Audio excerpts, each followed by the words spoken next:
प्रिय बच्चों, आज रामनवमी का पर्व है। आज के ही दिन भगवान श्री रामचंद्र जी का जन्म हुआ था। बच्चों, हम भगवान शब्द का प्रयोग करते हैं तो बहुत से बच्चे भी और सुनने वाले भी यह सोचेंगे, इस भ्रांति में पड़ जाएंगे कि आर्य समाजी भी श्री रामचंद्र जी को भगवान मानते हैं, लेकिन उनको जानकारी नहीं है। व्याकरण शास्त्र के अनुसार भगवान शब्द का अर्थ होता है यशस्वी।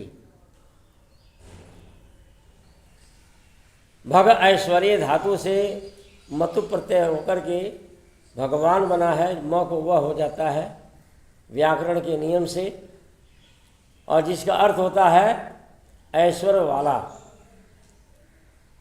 तो देखो, भगवान रामचंद्र जी का ऐश्वर्य या यश जन जन तक पहुंचा है। हमारे यहाँ तो दुख में भी सुख में भी बात बात में राम को याद करते हैं, और भोजपुरी में भी रमऊ बोलते हैं। रमऊ, अरे रमऊ क्या कर दिया, क्या हो गया, हे रमऊ क्या हो गया। तो इस तरह से रामचंद्र जी बहुत प्रसिद्ध हैं। भारतीय संस्कृति में इनसे ज़्यादा प्रसिद्ध कोई महापुरुष नहीं हुआ। और आप देखो, भगवान राम के ऊपर नाम भी प्राय ज़्यादा रखा जाता है, और दलित भाइयों में भी प्राय राम पर नाम रखते हैं, जैसे रामविलास पासवान, जगजीवन राम। इस तरह से बहुत से एन.टी. रामाराव, रामचंद्रन, रामकृष्णन, दक्षिण भारत में भी ये परंपरा रही है। लेकिन कुछ सज्जन वर्तमान काल में भ्रांति में आकर के, किसी के बहकावे में आकर के भगवान राम के बारे में अनाप शनाप बोलते हैं और उनकी निंदा करते हैं, ठिल्ली उड़ाते हैं। और पहले से भी भगवान राम के बारे में उल्टा सीधा लिख रखा है। तो दो तीन बातें उठा करके भगवान राम की लोग बुराई करते हैं। वर्तमान परिप्रेक्ष्य में नवीन बौद्ध लोग प्राय जितने भी पढ़े लिखे दलित हैं भगवान राम की बुराई करते हैं, लेकिन वे भ्रांति में हैं। उनको ऐसा नहीं करना चाहिए। ज्ञान के अभाव में ईर्ष्या द्वेष से ऐसा करते हैं। और जो बातें कही जाती हैं कि भगवान राम ने शंभु का वध किया था, सीता की अग्नि परीक्षा ली थी और सीता का पुनर्वनवास किया था, यह बिल्कुल काल्पनिक बात है। देखो, सभी मत संप्रदायों में जितने भी मत संप्रदाय हैं, उन सभी मत संप्रदाय के लोगों से बात किया जाए तो सब स्वीकार करते हैं कि हाँ, हमारे में ये बातें प्रक्षिप्त है, मिलावटी हैं। मुस्लिम उसको शिर्क कहते हैं, मिलावट को शिर्क कहते हैं। शिर्क से ही शरीक शब्द हुआ है। शरीक माने होता है सम्मिलित, तो मिलावट। मुसलमानों में एक देवबंदी फिरका है, संप्रदाय है, जो वे कहते हैं कि इस्लाम में कब्र पर चादर चढ़ाना, कब्र पर सजदा करना, फातिहा पढ़ना, ये ताजिया उठाना, ये सब शिर्क मानते हैं। और भी बहुत सी बातों को शिर्क मानते हैं। मोहम्मद साहब को लेकर के भी बहुत सी बातें कहते हैं कि यह सब शिर्क है, यानी प्रक्षिप्त है। लेकिन वे लोग ही हिंदू धर्म में प्रक्षिप्त नहीं मानते। और कुछ बातों को लेकर के, सम्मुख वध लेकर के, सीता जी की अग्नि परीक्षा को लेकर के और सीता जी का पुनर्वनवास को लेकर के खिल्ली उड़ाते हैं। इसी प्रकार से जैन में, बौद्ध में, कबीर साहब के विचारों में, सिख मत में भी तमाम प्रक्षेप हुआ है। समय समय पर कुछ स्वार्थी लोग जो है उन्हीं में से होते हैं जो मिलावट कर देते हैं।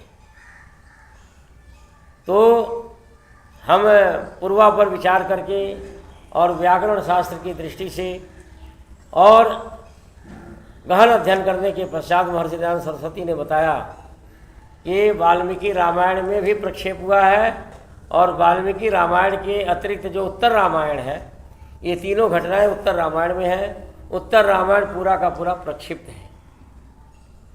भगवान राम ने जो सम्मुख वध, ऐसा कहा जाता कि सम्मुख वध किया था, ये उत्तर रामायण में है। सीता जी की अग्नि परीक्षा की बात हुई और ये मिलावट है, और सीता जी का पुनर्वनवास भी मिलावट है। तो हमें बुद्धिपूर्वक विचार करना चाहिए कि क्या संसार में कोई भी बता दे कि किसी के चरित्र का परीक्षण निर्णय अग्नि में प्रवेश करा करके होता है। और रामचंद्र जी ने सीता जी को अग्नि में खड़ा करके उनकी परीक्षा ली थी, क्या ऐसा किसी शास्त्र में लिखा हुआ था? या रामचंद्र जी के पिताजी ने किसी के चरित्र की परीक्षा अग्नि में खड़ा करा करके ली थी? या रामचंद्र जी के पिताजी दशरथ जी के पिताजी जो थे उन्होंने, या कुल परंपरा से किसी ने लिया था? और आगे भी किसी राजा ने, किसी न्यायाधीश ने इस प्रकार से किसी के चरित्र की परीक्षा ली थी? और जो ये मानता है उसको भी अग्नि में खड़ा होकर के परीक्षा देनी चाहिए। जो यह मानता है कि सीता जी ने अग्नि परीक्षा दी थी, मैं कहता हूँ तू चरित्रहीन है और तू आजा अग्नि में खड़ा होकर के परीक्षा दे दे, तब वो कहेगा कि निश्चित रूप से यह अनर्गल बात है, अव्यवहारिक है, ऐसी परीक्षा नहीं ली जाती है। तो भगवान रामचंद्र जी कैसे सीता जी के आचरण की परीक्षा अग्नि में खड़ा करके ले सकते थे? ये बिल्कुल झूठी बात है। इसी प्रकार से सम्मुख वध भी,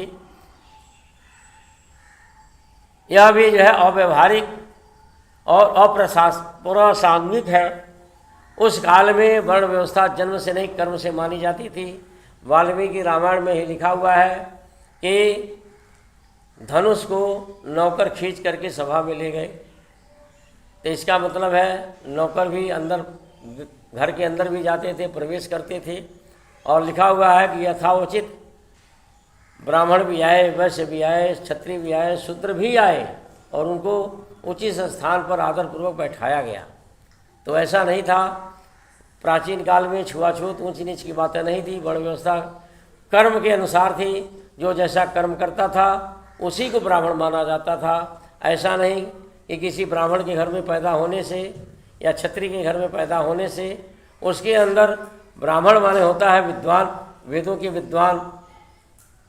ब्राह्मण माने होता है ब्रह्म का ज्ञाता। ब्रह्म जो है यहाँ वेद के लिए कहा गया है। ब्रह्म जानाति थी ब्राह्मण, यानी वेद को जो जानता है उसी को ब्राह्मण कहते हैं। तो ऐसा नहीं कि जिसने संस्कृत न पढ़ा, व्याकरण नहीं पढ़ा, वेदों को नहीं पढ़ा, उसको ब्राह्मण मान लिया जाए। ये तो मूर्खों की व्यवस्था है कि जिसने डॉक्टरी नहीं पढ़े उसको वही डॉक्टर कह दो, जिसने वकालत नहीं करी उसको भी वकालत कह दो। ये मूर्खों की व्यवस्था है, शास्त्रों की, धार्मिक लोगों की व्यवस्था नहीं है। तो प्राचीन काल में ऐसा नहीं था। वर्ण व्यवस्था कर्म के अनुसार थी, छुआछूत नहीं था। तो सम्मुख वध भी अव्यवहारिक, सीता जी की परीक्षा भी अव्यवहारिक, और सीता जी का पुनर्वनवास भी। अब कितनी हास्यास्पद है, क्या संसार में ऐसा कोई व्यक्ति है कि किसी की छोटी सी ताना मारने से कोई अपनी पत्नी को, प्रिय पत्नी को बाहर निकाल देगा, वो भी गर्भवती पत्नी को? कि रामचंद्र जी एक दिन रात को घूम रहे थे नगर में, एक धोबी अपनी पत्नी को ताने मार रहा था कि मैं राम नहीं हूँ, कि तू घर ससुराल चली जाए, मायके चली जाएगी तो मैं तुझे वापस ले आऊँगा। मैं राम नहीं हूँ कि सीता जी की तरह जो है तुझे वापस ले आऊँगा। इस बात को सुनकर के रामचंद्र जी ने आए और आओ न देखा ताओ, और गर्भवती सीता को, अपनी प्रिय पत्नी को बाहर निकाल दिया। और कहाँ छोड़ दिया? घनघोर जंगल में। तो ऐसा मूर्ख लोग मानते हैं। यह शास्त्र के विरुद्ध है और प्रासंगिक है। मूर्ख लोगों ने मध्यकाल में सारी बातें मिलावट कर दी गई। तो हिंदू धर्म के शास्त्रों में बहुत ज़्यादा प्रक्षेप हुआ है। संसार की जितने भी मत संप्रदाय हैं उनमें प्रक्षेप हुआ है, और हिंदू धर्म में सबसे ज़्यादा प्रक्षेप हुआ है। तो बच्चों, हमें इन बातों को नहीं मानना चाहिए। महर्षि दयानंद सरस्वती ने अपने विद्या योग के बल से उन्होंने सारे शास्त्रों का गहन अध्ययन करके एक झटके में बता दिया कि इसमें इतना प्रक्षेप है, इसमें इतना प्रक्षेप है, इसमें इतना प्रक्षेप है। नहीं तो इसके पहले इस पर चर्चा ही नहीं होती थी और लोग मिलावट करते जाते थे। पुराणों की रचना जो है, जो पुराण बने हैं, ये 2500 से लेकर के अंग्रेजों के काल तक बने। 18 पुराण जो बने हैं 2500 साल से लेकर के अंग्रेजों के काल तक बनते रहे। क्योंकि जो भविष्य पुराण लिखा है उसमें रविवार को संडे कहते हैं और सोमवार को मंडे कहते हैं, ऐसा भी लिखा हुआ है। अकबर बीरबल की बातें लिखी हुई हैं। इससे सिद्ध होता है कि अंग्रेजों के आने के बाद भविष्य पुराण का निर्माण हुआ। तो कुछ लोग कहेंगे नहीं, व्यास जी तो बहुत बड़े योगी थे और वे भविष्य की बातें जानते थे। तो व्यास जी और उन्होंने अंग्रेजों के आगमन का, मुसलमानों के अत्याचार का, मुस्लिम आगमन के आगमन का और मुस्लिम काल को उन्होंने देखा था, इसलिए पुराणों में लिखवाया। तो जो भारत में सबसे बड़ी घटना घटने वाली थी, देश का विभाजन, उसको क्यों नहीं लिखा? भविष्य पुराण में भारत के विभाजन की चर्चा नहीं है।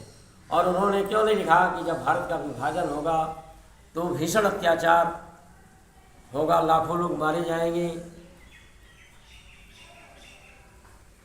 हिंदू महिलाओं का सत्य तो लूटा जाएगा और उसमें एक फकीर पैदा होगा, महात्मा गांधी पैदा होगा जो देश को आज़ाद कराएगा, और भी बड़े बहादुर लोग पैदा होंगे, क्रांतिकारी लोग पैदा होंगे, सुभाष चंद्र बोस जैसा विश्व प्रसिद्ध नेता पैदा होगा, त्यागी तपस्वी धर्मात्मा, ऐसे भगत सिंह पैदा होंगे। इनकी चर्चा पुराणों में क्यों नहीं? अगर पुराण कोई चर्चा करता है, अगर कि किसी महापुरुष मीराबाई की, ईश्वर की, तुलसी की, कबीर की, नानक की चर्चा करता है और महात्मा गांधी की, सुभाष चंद्र बोस की और भगत सिंह, चंद्रशेखर और राम प्रसाद बिस्मिल की चर्चा नहीं करता है तो निश्चित रूप से वो पक्षपाती है, वह अधूरा ज्ञानी है। क्योंकि हमारे जो महापुरुष हुए, महात्मा गांधी, सुभाष चंद्र बोस, राम प्रसाद बिस्मिल, चंद्रशेखर आज़ाद और भगत सिंह, ये किसी भी संत महात्मा से कम नहीं थे, बल्कि ऊंचे ही थे। तो इस तरह से सिद्ध होता है कि पुराण भी अंग्रेजों के काल में लिखे गए और देश के विभाजन से पहले लिखे गए। नहीं तो व्यास जी अगर भविष्य की बातें जानते थे तो उन्होंने यह बातें क्यों नहीं लिखी? इससे सिद्ध होता है कि व्यास जी ने 18 पुराणों की रचना, मैं प्रमाणों के साथ, चैलेंज के साथ कहता हूँ कि व्यास जी ने नहीं लिखी। यह बाद की रचना है। व्यास जी बहुत बड़े विद्वान थे। पुराणों में अनर्गल बातें हैं, अनाप शनाप बातें हैं, बेबुनियाद बातें हैं और काल्पनिक बातें हैं। पुराणों में इस प्रकार की बातें हैं कि व्यास जी के शास्त्रों के अध्ययन करने से और पुराणों के अध्ययन करने से साफ साफ पता चल जाता है यह दो लोगों की रचना है। पुराणों में पुराणों की रचना, पुराणों का विषय और व्यास जी के ग्रंथों का विषय देख लो। साहब व्यास जी तो बहुत बड़े विद्वान थे, वेदों में पारंगत थे, इसीलिए उनको व्यास कहा जाता है। नहीं तो उनका नाम था कृष्णद्वैपायन। व्यास जी का नाम, असली नाम था कृष्णद्वैपायन। लेकिन वेदों में पारंगत थे, इसलिए उनको व्यास की उपाधि दी गई थी। तो व्यास जी तो बहुत बड़े विद्वान से, उन्होंने वेदांत दर्शन की रचना करी, योग दर्शन का भाष्य किया। योग दर्शन को पढ़ो, सब लोग, सारा संसार जो भी योग दर्शन पढ़ता है केवल पतंजलि के सूत्रों को नहीं पढ़ता है, व्यास जी के भाष्य को पढ़ता है। और वेदांत दर्शन देख लो, तो वेदांत दर्शन और योग दर्शन का भाष्य पढ़ने से पता चलता है कि व्यास जी बहुत बड़े विद्वान थे, बहुत बड़े ऋषि मुनि थे।